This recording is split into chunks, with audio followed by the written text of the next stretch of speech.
Alors bonjour à tous, nous sommes heureux de vous accueillir dans cette toute nouvelle émission en immersion. Donc ici présente avec Jean-Marc Pham. Bonjour Jean-Marc, comment vas-tu aujourd'hui? Bonjour Liné, ça va très bien et toi? Eh bien ça va très bien. Alors nous sommes avec nos premiers invités et puis on a nos deux jeunes futsaleurs, donc Yanis Saint-Luce et Maïwen Papazi. Comment allez-vous les garçons?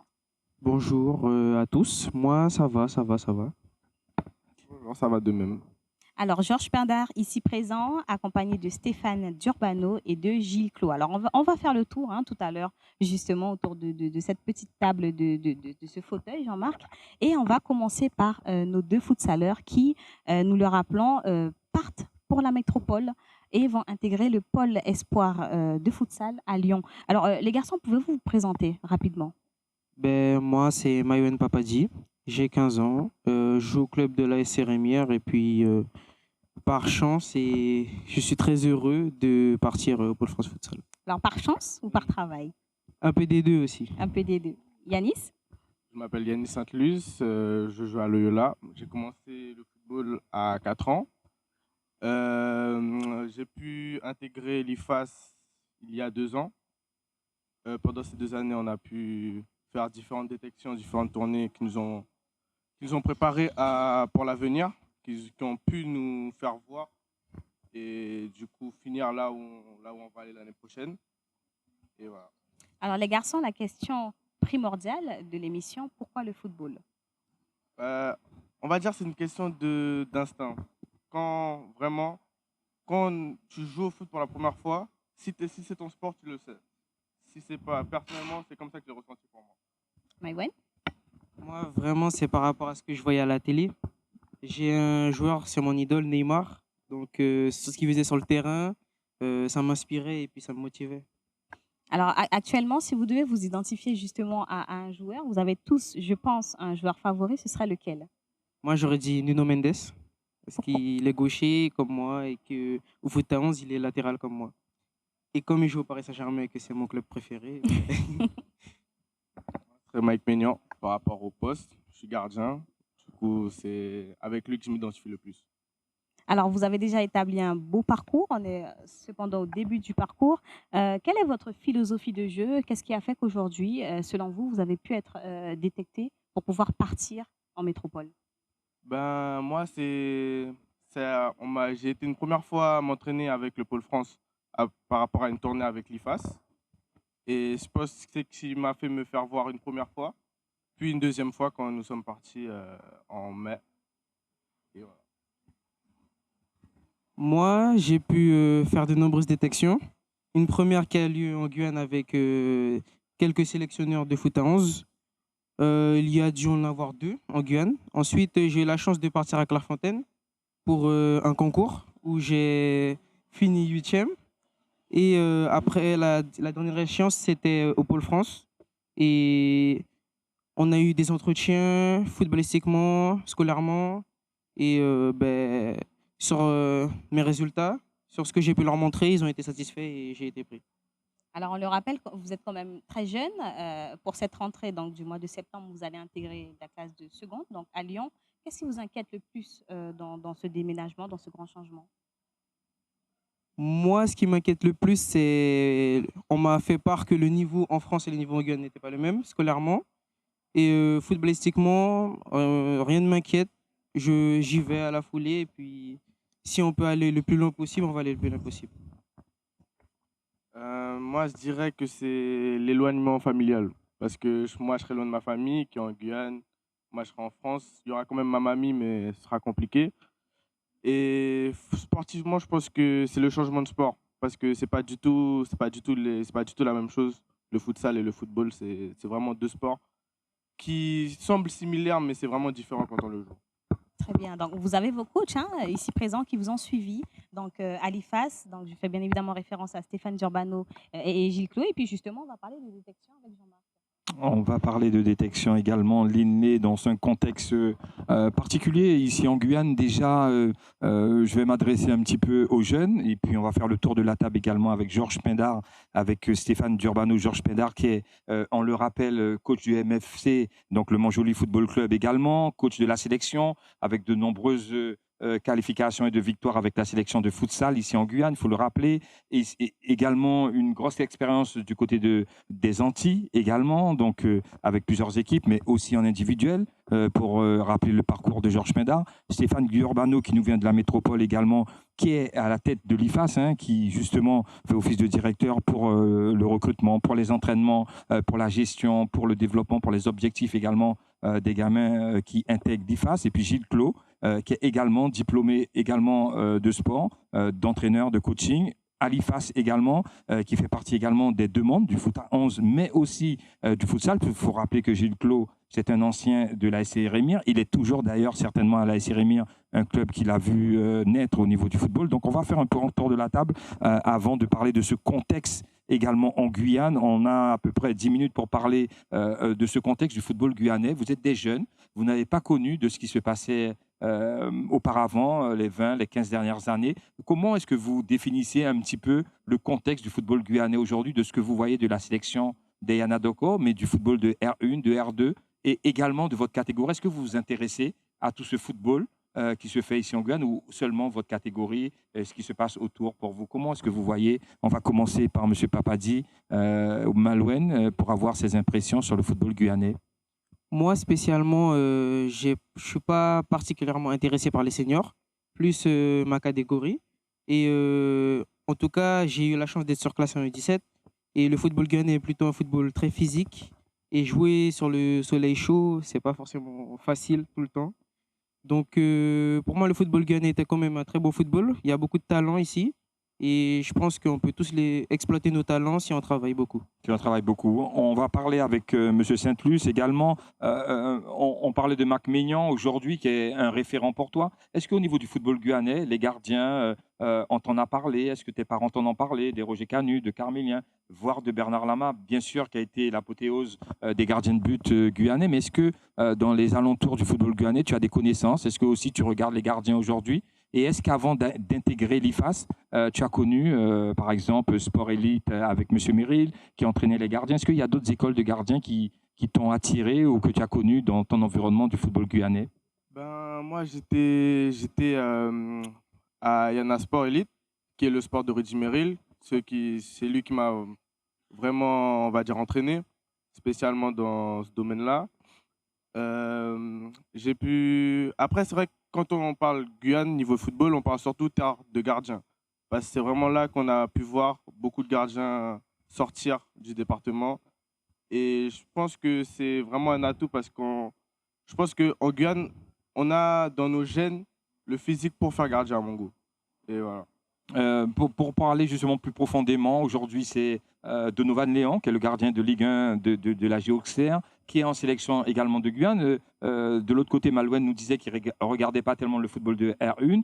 J'ai parlé également d'Ayana. Donc, est-ce que tu regardes également Donovan Léon? Est-ce que même si tu as adhéré au futsal, on va y venir, le football à 11 avec Donovan Léon, est-ce qu'il y a quelque chose qui est également, même si Mac Mignon peut-être un niveau très au-dessus aujourd'hui au Milan AC en équipe de France comme titulaire, Donovan Léon, ça fait plusieurs années qu'il opère en Ligue 1. Est-ce que tu as eu des approches ou un regard particulier? Comme on a pu cette saison, surtout, on a pu voir qu'il a brillé avec Auxerre en Ligue 1. Franchement, ça a vraiment été mis en avant par la Ligue 1 et ça fait plaisir parce que c'est un Guyanais. C'est vrai qu'on voit pas beaucoup, on met pas beaucoup en avant le football guyanais. Là, je trouve que là, faut vraiment travailler pour être mis en avant en étant jeune dans le football et je pense que c'est ce qui manquerait qu'on soit plus vu dans la métropole. Quand tu as plus vu dans la métropole. Je vais me tourner vers Stéphane Durbano, responsable à l'IFAS également. Donc, on parle, vous accueillez les jeunes dans votre approche, justement. Comment vous êtes imprégné pour apprendre aux jeunes déjà les valeurs du football guyanais? Parce que avant d'entraîner, vous connaissez le milieu, vous êtes rentré dans un milieu, vous êtes originaire de la banlieue de Lyon. Quand vous arrivez en Guyane, comment vous vous imprégnez de ce football guyanais, de cette particularité également pour mieux apprécier, par exemple, les qualités mentales, psychologiques des jeunes? Ça prend du temps parce que du coup, ils ont 13-14 ans quand on les récupère, donc c'est vraiment des très jeunes. Mais l'objectif que moi je m'étais fixé, j'ai eu la chance de travailler dans plusieurs pays dans le monde Et à chaque fois que je débarque quelque part, à chaque fois, j'essaie de mettre la barre le plus haut possible dès le début. Et en fait, ce qui était assez intéressant avec ces gamins, cette génération, donc eux des 2010, mais les 2010, 2009, des années d'avant, c'est plus on leur donnait d'exigences et plus ils répondaient présent. Donc en fait, avec le staff technique, ce qu'on mettait en place, c'est qu'à chaque fois, on augmentait le niveau pour arriver à un moment donné à une exigence qui se passe dans les clubs pro. Et Yanis l'a dit, ils ont des qualités, des gènes en Guyane athlétiques incroyables, et c'est clair et net. Il y a vraiment des athlètes ici. Mais en plus de ça, nous, on rajoute les 6 séances semaine avec des particularités. On a du beach soccer qui va faire développer autre chose. Maïwen parlait de Neymar, ça sort du futsal. Il y a énormément de Brésiliens qui sortent du futsal. Donc, on a rajouté aussi 2 séances futsal par semaine. Donc, en fait, à chaque fois qu'on mettait une exigence, eh ben, ils répondaient à cette exigence. Donc, on a même des séances à 5 h du matin pour voir si mentalement, ils étaient prêts à être présents dès le début à 5 h du matin avant d'aller à l'école. Et en fait, même maintenant, encore hier, on était avec le staff en train de discuter sur qu'est-ce qu'on va pouvoir faire évoluer pour l'année prochaine pour les nouveaux. C'est grâce à ces gamins-là qui n'ont pas de limite. Ils ne se mettent pas de limite. Tout à l'heure, il a dit un truc que tu as repris. Il a dit « j'ai eu la chance de… » Non, ce n'est pas de la chance. C'est qu'à un moment donné, oui, il y a un facteur chance dans le football qui rentre en compte, mais il y a aussi cette détermination et cette volonté de progresser, de travailler et d'aller le plus loin possible.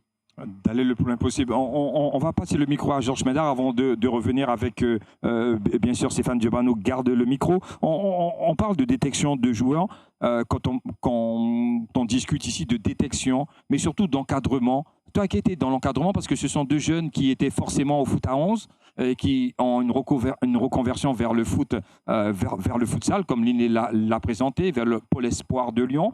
Comment est-ce que tu évalues justement le passage, toi qui as bien vécu cette époque avec M. Mizi, qui a créé ce championnat de futsal ici en Guyane? Comment est-ce que tu as vécu cette passation entre le foot à 11 et le futsal, et surtout s'adapter en tant qu'encadrant, comme Stéphane le fait, puisqu'il a plutôt à l'IFAS du foot à 11, mais pouvoir aussi avoir cette valeur du futsal? Comment est-ce que tu arrives à passer du foot à 11 au futsal en tant qu'encadrant et faire valoir les valeurs de jeunes?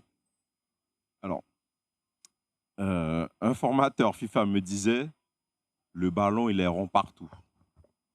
Et c'est cette chance que les Brésiliens ont, c'est que peu importe la surface, ils jouent au ballon. Et même quand il n'y a pas de surface, ils jouent en l'air, avec par exemple du foot volé, quoi. Et tout est une question d'adaptabilité. Comment je vais adapter ma technique et mes qualités athlétiques à la discipline? Donc, quand je passe du foot grand terrain au futsal, comment je vais adapter mes qualités à cette discipline-là qui est différente? De la même façon, lorsqu'on fait du volley, lorsqu'on fait du beach volley, ce sont des compétences notamment athlétiques, tactiques aussi, parce qu'on est moins nombreux, qui sont différentes et qu'il faut développer aussi. Et ce qui est bien avec les jeunes, c'est qu'ils ont cette capacité d'adaptation, alors que pour des seniors qui ont fait par exemple 10-15 ans de foot à 11, l'adaptation est beaucoup plus compliquée. Beaucoup plus compliqué. Mais c'est justement la question, Stéphane, par rapport à un entraîneur de futsal. Comment est-ce que tu t'adaptes en recevant ces gamins et en voyant justement la possibilité, la marge de progression qu'ils ont pour aller vers le futsal, qui est un sport beaucoup plus technique, beaucoup plus physique que le foot à 11, parce que c'est des répétitions plus souvent au niveau physique, au niveau vitesse, au niveau vivacité, au niveau clairvoyance également, puisque Saint-Luc nous expliquait justement que le foot à 11 n'a rien à voir avec le futsal. Comment est-ce que tu arrives, en tant qu'encadrant, à réussir à faire les détections et à voir la progression de ces gamins? Alors moi, c'est différent dans le sens où j'ai intégré le futsal pour développer des qualités dans le foot à 11. Moi, mon objectif, c'est de trouver une porte de sortie pour la plupart des joueurs qu'on va avoir. Déjà, il y a la détection, il y a l'observation, mais si on rentre dans là, on en a pour 2 heures, parce que ça peut partir de chez les 8. C'est bien 2 heures, c'est bien. On est bien. Donc, chez 8-9 ans, il faut déjà commencer à déceler certains profils. Maintenant, quand ils sont là, l'objectif, pourquoi on fait du beach soccer? Ce n'est pas pour les emmener en équipe de France beach soccer. C'est parce que le beach soccer va développer des qualités. Tu parlais de jeu aérien, le beach soccer, tous les mardis on fait du beach soccer, c'est le jeu aérien qui prime, donc le jeu de volley, parce que le ballon il roule pas au sol.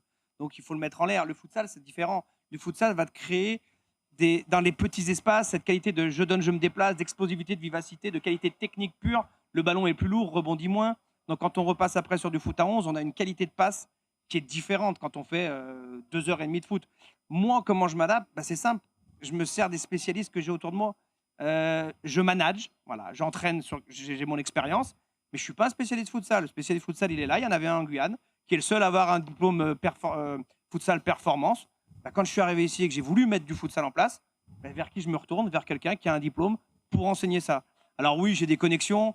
Leur directeur l'année prochaine, c'est un ami à moi. Donc forcément, j'ai des sensibilités futsal aussi. Je m'intéresse à tout, mais je ne suis pas un spécialiste. L'entraînement du futsal, le mercredi, c'est Gilles avec Fleury Monsanon, qui sont 2 spécialistes futsal, qui, eux, mettent en place les séances, que je valide, bien évidemment, en fonction des thèmes que nous, on veut mettre en place. Mais je m'encadre de personnes compétentes. Personnes compétentes, donc Gilles Clon va se tourner sur ce thème de contexte de détection. Justement, ton approche de travail avec Stéphane Durbano, quand tu arrives à l'IFAS et que tu es le spécialiste du futsal, en sachant que tu connais le foot à 11 bien avant, justement, cette balance-là, parce que pour moi, c'est un moment où la pièce, elle tourne.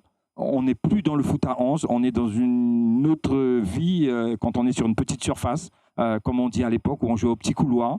Et il faut voir plus vite le but, il faut aller plus vite, il faut mettre l'adversaire en difficulté plus rapidement. Comment justement sur la détection, qu'est-ce que tu amènes comme cadre positif à Stéphane pour justement faire progresser les gamins? Déjà, il faut dire bonjour. Il faut dire déjà qu'il y a une grande coordination entre le directeur et nous, hein, qui sommes responsables un petit peu du futsal. La discipline, nous la connaissons. Nous connaissons ses codes. Nous savons comment mettre en place les entraînements et puis développer aussi les particularités et faire naître quelque part et respecter certains principes de jeu. Et ce sont ces principes de jeu-là, il a parlé, hein, qui touchent à l'explosivité, qui touchent à la prise d'infos, à la prise de décision, etc., que nous mettons en avant, effectivement, pour pouvoir rendre le footballeur plus performant. Ensuite, effectivement, il y a des particularités singulières, notamment le contrôle semelle, on va prendre par exemple, que nous essayons de développer, puisque nous les amenons quand même vers une pratique futsal pure à certains moments, pour que justement les gamins ne soient pas perdus le jour où il y a une détection qui se fait à un autre niveau. On parlait tout à l'heure avec Stéphane, quand il est arrivé, on a des qualités pures. On va en parler avec Georges Médard également avant de passer au parcours de l'IFAS avec l'INE dans quelques secondes. Quand on prend un gamin ici, et qu'il a des qualités individuelles parce qu'il joue dans sa cour, parce qu'il joue avec une petite balle de tennis, par exemple. Est-ce que justement, on travaille ces points forts-là où on veut changer justement la manière de jouer au futsal, qui est la manière normale justement de faire le contrôle semelle? Il y a certains gamins qui font même des contrôles de l'extérieur du pied, où on veut changer certaines fois, parce que moi, pour expérience, ça m'est arrivé au centre de formation du Stade Rennais. Ne joue plus de l'extérieur, Jean-Marc, soit précis avec l'intérieur du pied. Et des années après, on favorise Baudrich, par exemple, qui joue de l'extérieur, d'autres joueurs qui jouent de l'extérieur. Pourquoi justement, aujourd'hui, vous adaptez seulement à un système, peut-être le système peut-être européen, où vous leur faites garder toutes leurs qualités qu'ils ont, qui arrivent avec également à l'IFAS, Stéphane? Est-ce que tu as encore 2 heures ou pas? J'ai 2 heures, moi, de parler de foot. On a jusqu'à demain pour parler de foot. Hein. Parce que là, on va rentrer dans ce qu'on appelle les préférences motrices. Et je suis d'accord avec toi, il y a des années en arrière, on arrête l'extérieur, on arrête le pointu, la passe c'est intérieur, coup de pied. Non. Maintenant, on a des enfants, on a des études scientifiques qui ont prouvé que certains ont, si on rentre un peu dans le détail, dans le cerveau, des préférences. Ça veut dire qu'un Modric, on ne va jamais lui dire arrête ton extérieur. On ne lui a pas dit. Heureusement qu'on ne lui a pas dit. Voilà, donc nous, en fait, on ne va pas désorganiser un joueur. Le joueur, il a cette qualité-là. Si sa sensibilité, c'est l'extérieur, eh ben, on va le laisser faire d'extérieur. Après, par contre, on va essayer de l'orienter pour être dans l'efficacité. Si le gamin, il y a des gamins, ce contrôle semelle, c'est un cauchemar. Moi, tu me mets au futsal, le contrôle semelle, mon cerveau n'adapte pas le contrôle semelle. Pour moi, ce n'est pas un contrôle football, mais on est sur du futsal. Donc après, forcément, Gilles, quand ils sont sur les séances d'entraînement, insiste là-dessus, et il n'y a pas de souci, mais on n'ira jamais critiquer un joueur ou lui mettre de la négativité. Tout à l'heure, tu parlais de positivité. Ben, nous, on ne met jamais de la négativité. Il n'y arrive pas. Il n'a pas cette sensibilité. On ne le forcera pas. Par contre, on essaiera de lui expliquer que l'avantage de ça, c'est de gagner peut-être une demi-seconde sur un adversaire. Et cette demi-seconde va lui permettre d'aller au très haut niveau, peut-être. Mais on n'ira pas lui dire arrête ça, parce qu'en fait, c'est pire. Et on va arriver sur un palier de progression qui va être dans la régression. Et ça va être cauchemardesque pour le gamin. Il ne va pas comprendre. Donc, c'est à nous, éducateurs, après, de nous adapter à ce qu'on a en face de nous. Georges Médard, un petit mot dessus? Oui, alors bon, moi, ce qu'il faut savoir, c'est que je commence au foot à 11. Hein. Mais bien sûr. Petit, à la bien sûr. Sérémire, ensuite éducateur à la Sérémire pendant 8 ans. Donc moi aussi, quand je suis passé au futsal qu'on faisait, à l'époque tu as parlé de Patrice Mizy, lorsqu'il a fallu moi devenir éducateur, il a fallu me former. Et notamment, bon, j'ai eu la chance de faire de l'immersion dans le club de D1 de Bruguière, qui est devenu maintenant Toulouse Métropole Futsal. Et là, tu vois aussi que finalement, que ce soit au foot à 11 ou au futsal, ce qui importe, comme tu disais, c'est d'aller avec les préférences techniques du jeune, aller vers l'efficacité. Et on parle parfois du contrôle semelle au football. Mais si vous avez vu jouer Riquelme, la fameuse roulette de Zidane, etc., c'est avec la semelle aussi. Mais ces gars-là, ils font ça depuis tout petit. Et comme c'est efficace, l'entraîneur n'est pas fou, il ne va pas dire arrête. Donc c'est surtout ça aussi, l'efficacité. Et c'est vrai qu'au futsal, parce que le ballon va plus vite, parce qu'il est plus petit aussi, ben on va préférer la semelle. Et puis comme ça, au lieu de regarder le ballon ou de rajouter une touche, ben, on peut garder la tête levée. Donc on va influencer dans ce sens-là. Mais la préférence technique, elle vient d'abord du joueur. Et ensuite, nous, on est là pour corriger. Observer d'abord l'efficacité. Et puis, si ce n'est pas efficace, là, on va corriger. On va corriger. Avec Linné Berthier, on va continuer, Linné, avec le parcours à l'IFAS de ces jeunes.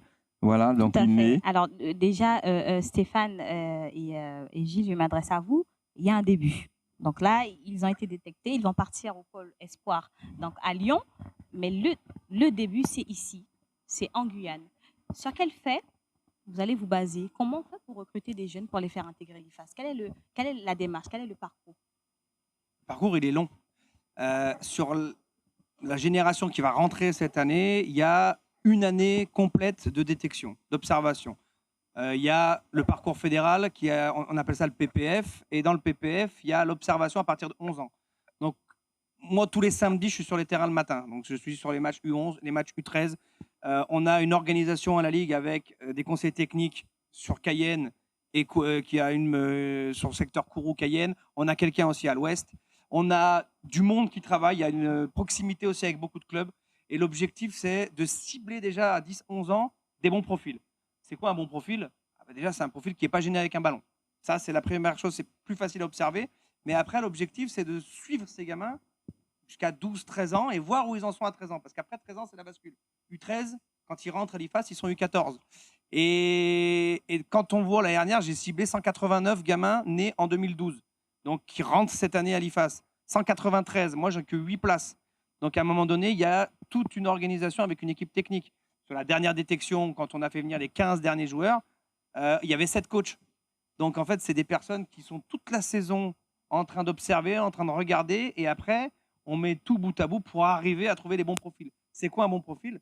Profil technique, mais c'est aussi un profil mental. Il y a des joueurs qui sont très bons, mais qui mentalement ne sont pas prêts à rentrer en internat, parce que c'est un internat obligatoire pour nous. Il parlait de la séparation avec la famille quand on va en métropole, mais ça reste quand même une séparation, même si la famille habite pas loin, c'est une séparation. Ceux qui sont de Saint-Laurent ou d'Apatou, c'est déjà une grosse coupure. Donc ça veut dire qu'il y a aussi un profil mental à détecter.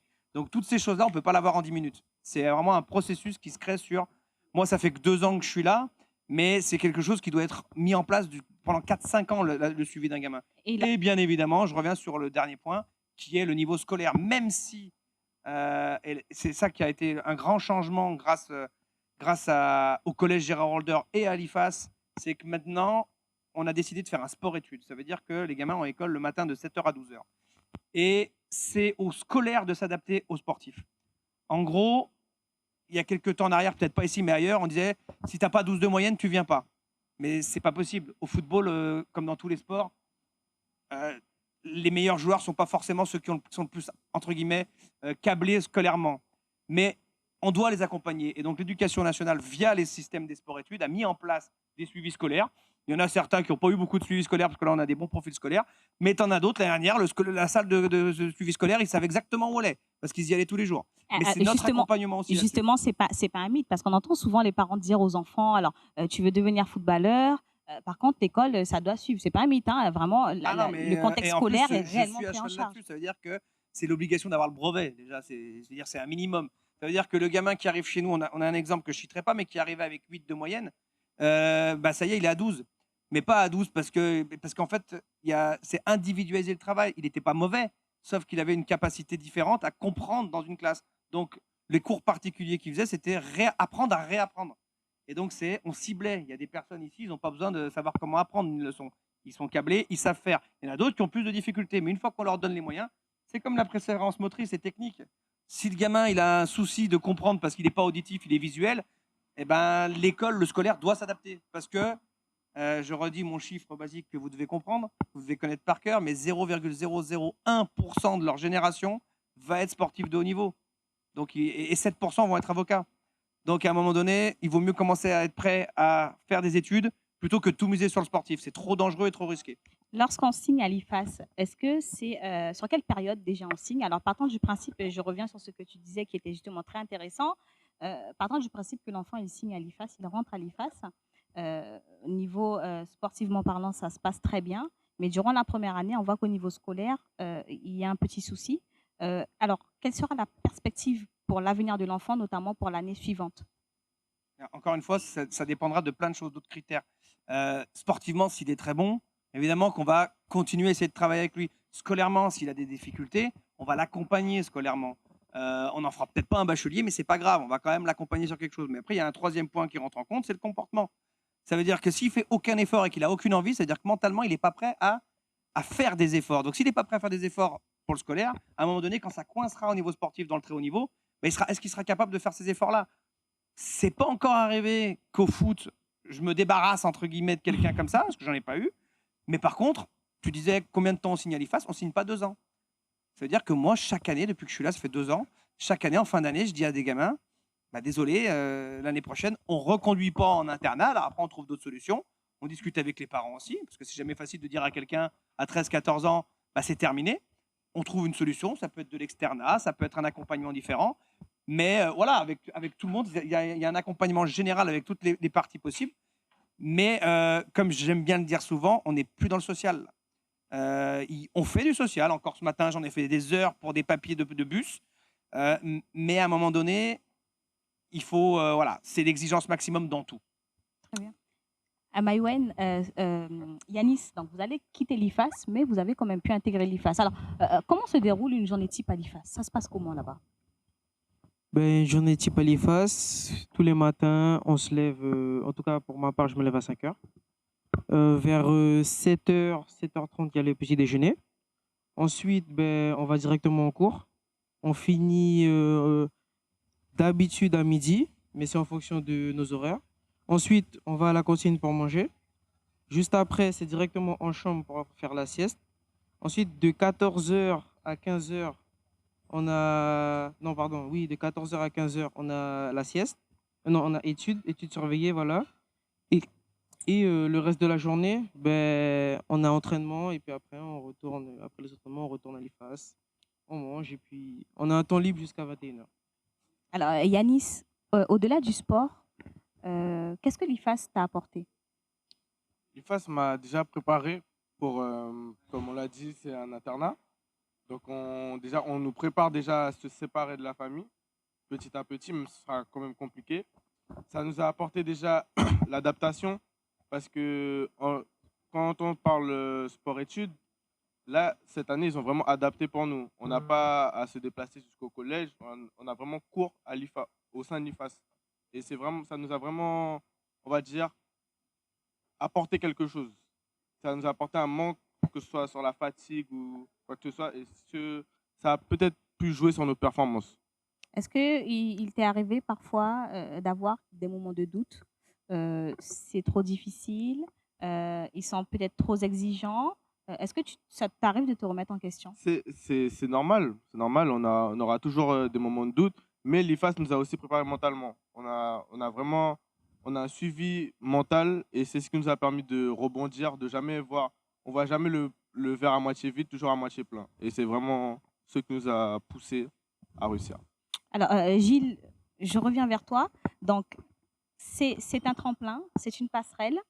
Les jeunes, maintenant, vous allez les accompagner, je dirais même les suivre sur leur parcours à Lyon. On a vu la détection en Guyane, à l'IFAS. Comment ça se passe maintenant la détection au Pôle Espoir? Il me semble que c'est toi qui es parti avec les jeunes pour cette détection. Oui, je suis parti dans un contexte bien particulier.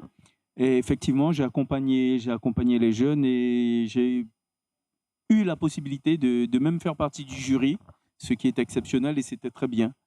Et oui, il y a une suite, hein, il y a une suite. Pour eux, ils ont montré des qualités qui ont plu au jury et qui font que, bon, ben, sur les 2 gardiens retenus, il en fait partie.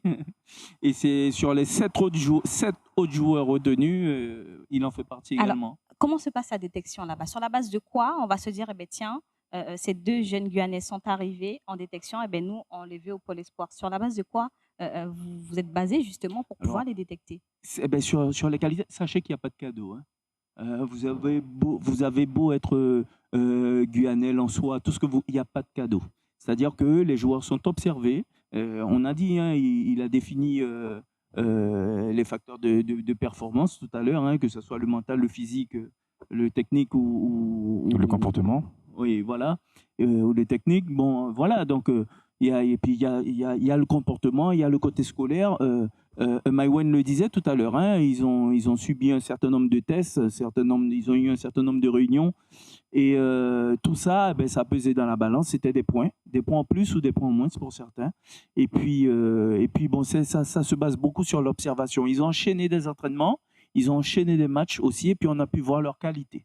Et franchement, je pense que sur le lot, on a pris. Puis bon, bien sûr, il faut se dire aussi que faut pas se mentir, il y a aussi des désistements, hein, des gamins qui sont là, qui pensaient trouver autre chose, qui s'étaient trompés et qui font aussi marche arrière. Mais ça n'empêche que ceux-là, enfin, quoi qu'il en soit, qu'ils se désistent ou pas, ça n'a pas desservi ni servi nos jeunes qui sont là, puisqu'ils faisaient, quoi qu'il en soit, partie des meilleurs qui ont été retenus. Ça, pas de souci. Alors, Georges, je m'adresse à toi. Comment on se sent? Quelle est notre réaction lorsqu'on se rend compte qu'il y a de plus en plus de jeunes qui sont détectés, de plus en plus de jeunes qui sont poussés vers le monde professionnel? Toi qui es dans justement le futsal, hein, depuis toujours, je dirais, comment tu apprends ce genre de nouvelles? Et quelle est ta réaction? Bon, en Guyane, effectivement, on a un fort potentiel et je pense qu'il est sous-exploité et dans beaucoup de disciplines. Et effectivement, les disciplines qui demandent de l'explosivité et de la technicité, de la coordination, on est très bon.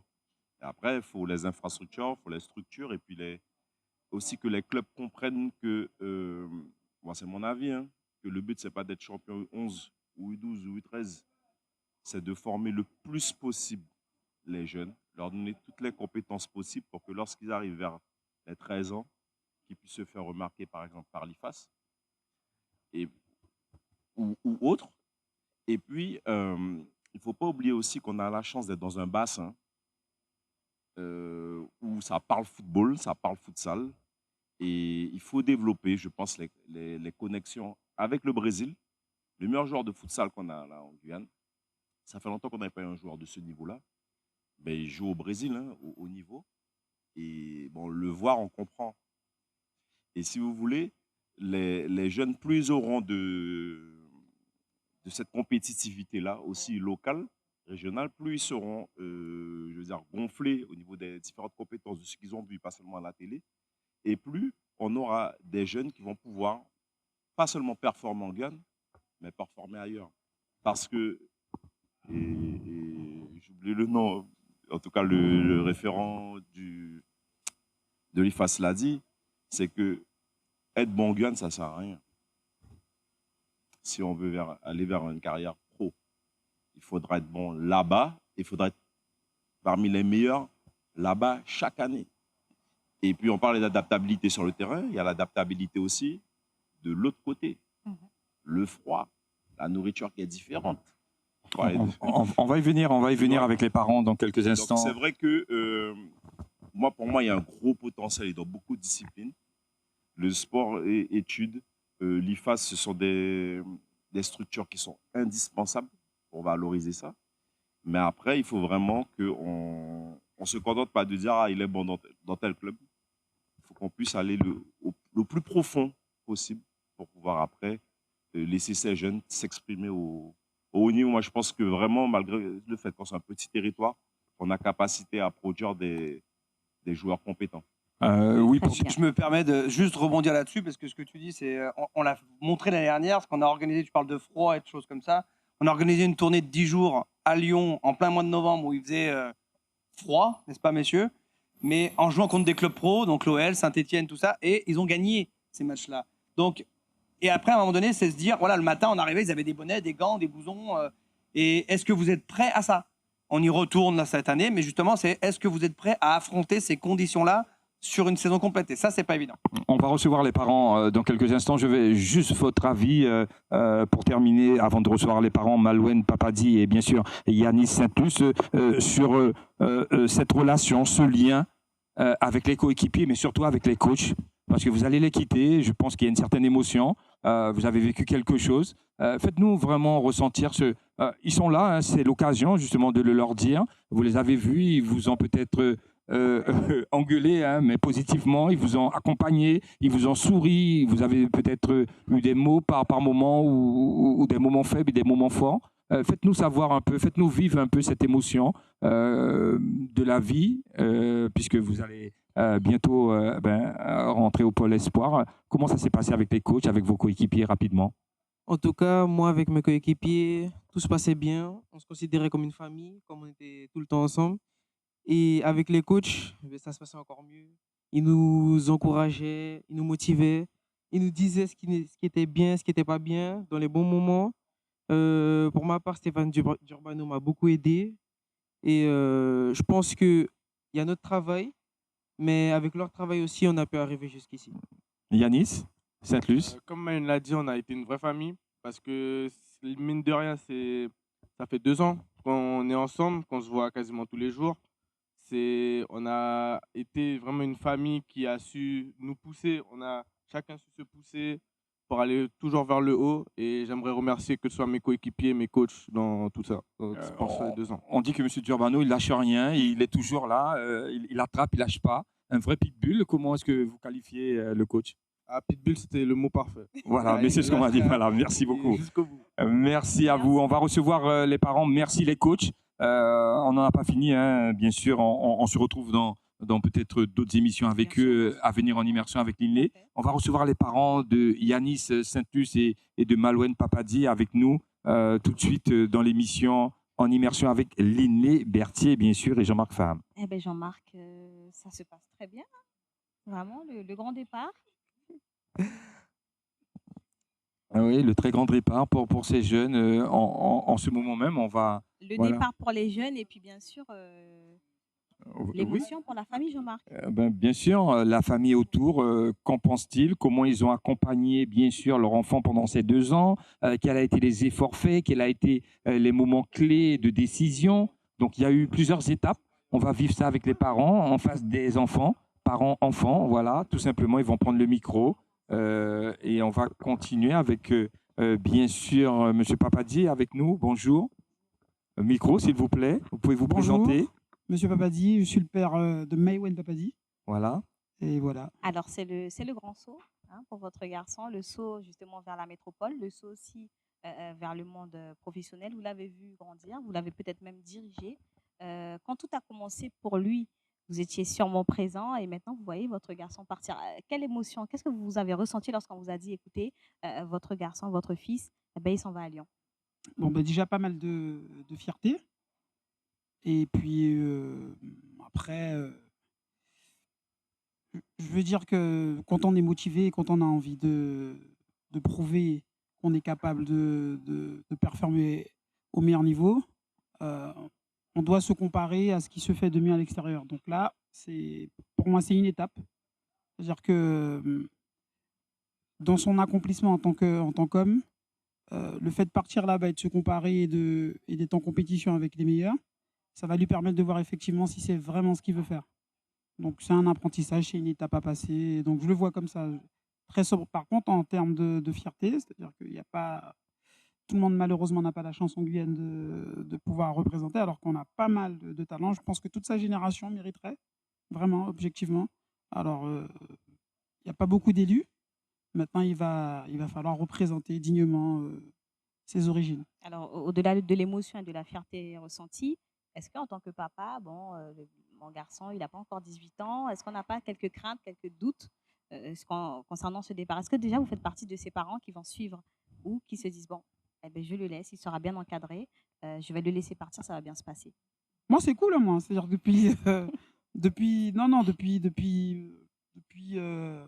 qu'il est petit, moi, ça va. En fait, c'est son évolution, en fait. C'est pas mon projet, c'est son projet. Nous, on est juste là pour l'accompagner. Bon, il a la chance d'avoir une mère au top, une maman poule, qui, elle, sera là-bas. Elle sera Mais présente. moi, vraiment, c'est cool. C'est-à-dire qu'il doit faire ses expériences et il doit, lui, valider son chemin. Voilà, nous, on est là pour l'accompagner. Donc maintenant, si c'est ce qu'il veut faire, ben, il y a la rigueur et la discipline. C'est tout ce que moi, je lui apprends. J'essaie de lui inculquer ça. Mais heureusement, effectivement, qu'il y a sa mère qui sera là-bas et donc il ne sera pas forcément dépaysé. Mais moi, vous savez, il vous appelle une fois de temps en temps. Est-ce que ça va et tout. Donc non, je n'ai pas encore ce déchirement de dire qu'il va partir. Mais je souhaite qu'il parte dans sa tête pour accomplir quelque chose. Pour lui, pas pour nous. Merci. Donc voilà. Yanis, c'est ton frère?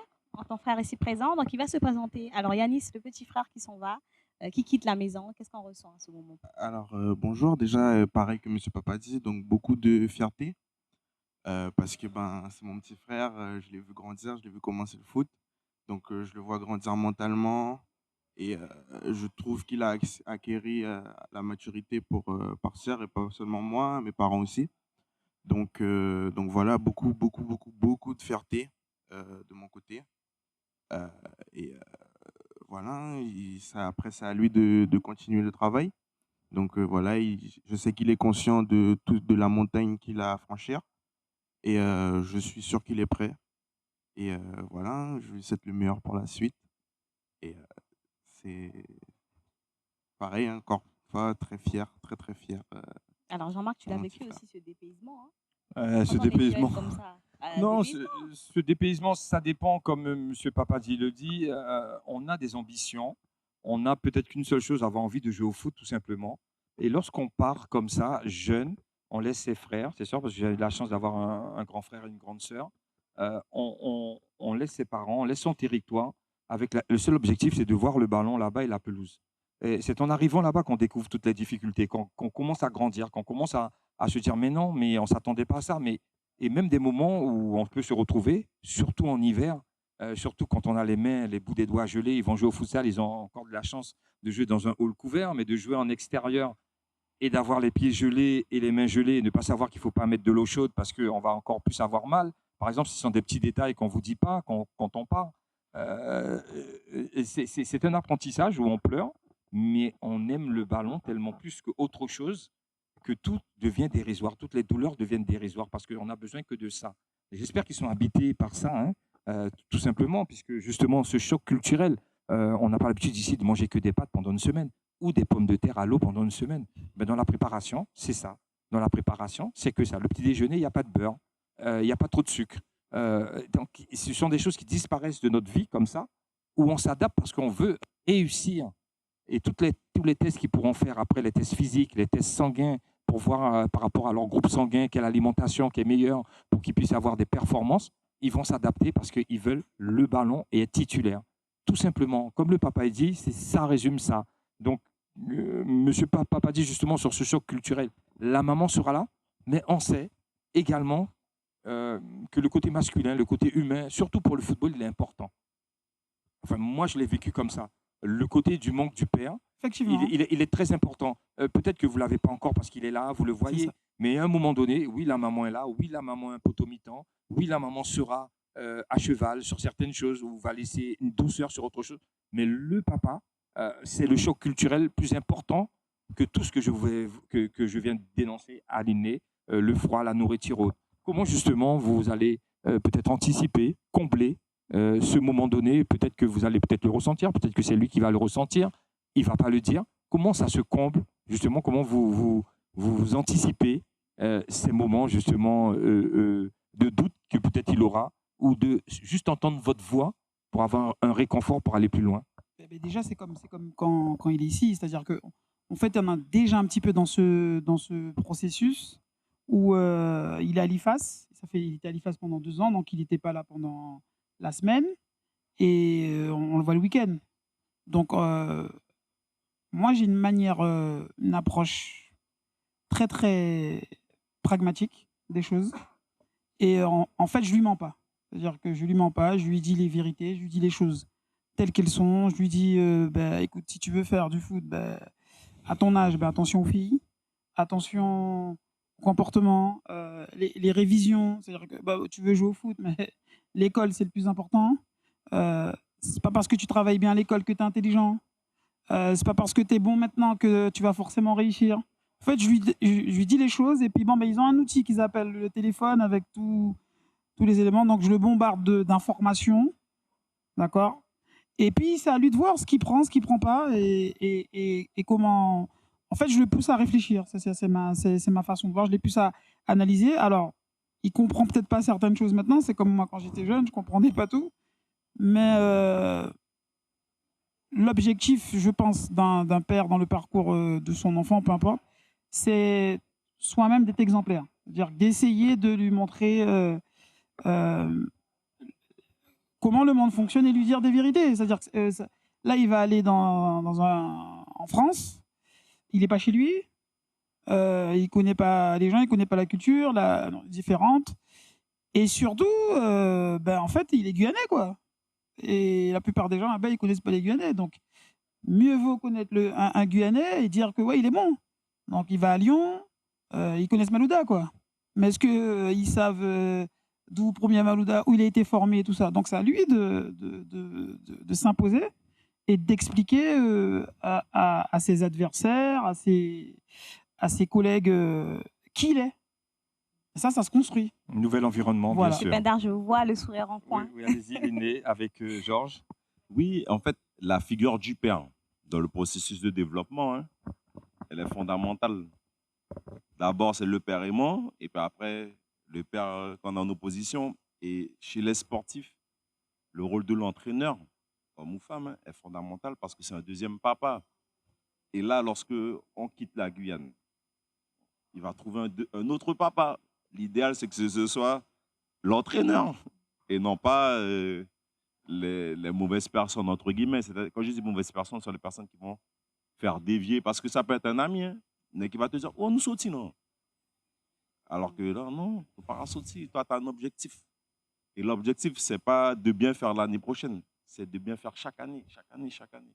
Si on part, comme tu disais, le ballon, c'est l'emmener le plus loin possible jusqu'au but. Et le but, c'est à la fin de carrière qu'on voit si on a marqué le but. Et donc, c'est ça, c'est cette nouvelle figure-là. Donc, c'est vrai que comme tu parles de la présence du père dans le développement, ils vont trouver un entraîneur, j'espère, qui va leur faire aimer cette discipline-là parce qu'ils n'ont pas fait de futsal de compétition. Tu vois, ils vont vivre vraiment des matchs, ils vont jouer avec des gars qui font peut-être du futsal depuis tout petit. Donc, il y aura plein de difficultés, comme je l'ai dit, qu'il faudra surmonter. De toutes les façons, si c'est facile, c'est suspect. C'est suspect si c'est facile. On va parler avec le grand frère de Yanis Saint-Luce également.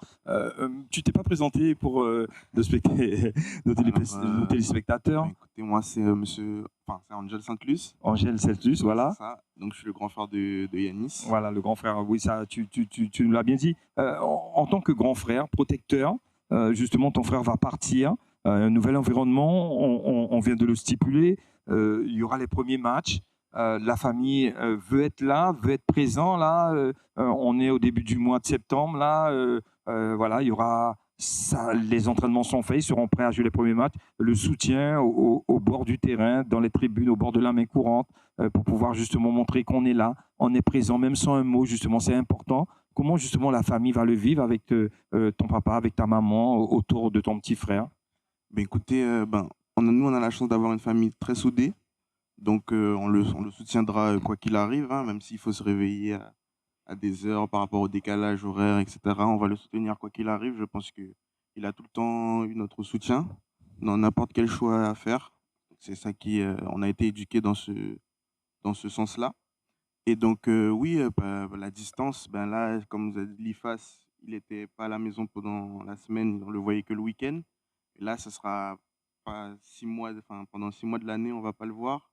Il va revenir une semaine pour après partir 6 mois, donc ça va être quelque chose de différent. puis, notre force aussi, c'est l'adaptation, parce qu'on s'adapte beaucoup. Du fait que déjà, il soit parti très tôt. Dès l'âge de 7 ans, il a commencé à faire des voyages pour le foot. Donc, ça a été, c'était ça depuis l'âge de 7 ans jusqu'à aujourd'hui, c'est 15 ans. Donc, il a fait que des allers-retours. Donc, on s'est aussi préparé à ça. On a une sorte de préparation, on savait, et puis on le soutient. On a la chance d'avoir la grand-mère qui habite sur Paris. Donc, ça va être un peu plus simple pour lui, mais je sais qu'il sera prêt et je suis très optimiste pour la suite. Vous en parlez, les deux parents, avant de donner à Linné la parole, hein, on arrive presque en conclusion dans à peine 2 minutes. Vous en parlez comme si c'était un pré-départ, l'IFAS. Mais moi, du fait qu'il soit en Guyane, il se lève avec le même soleil que vous, avec la même pluie que vous, les mêmes informations télé que vous, radio que vous. On est quand même en Guyane, même si on est à l'IFAS une semaine. Quand on va faire les 8000 km, quand on va faire les 3 heures de train pour aller à Lyon, on est autre part.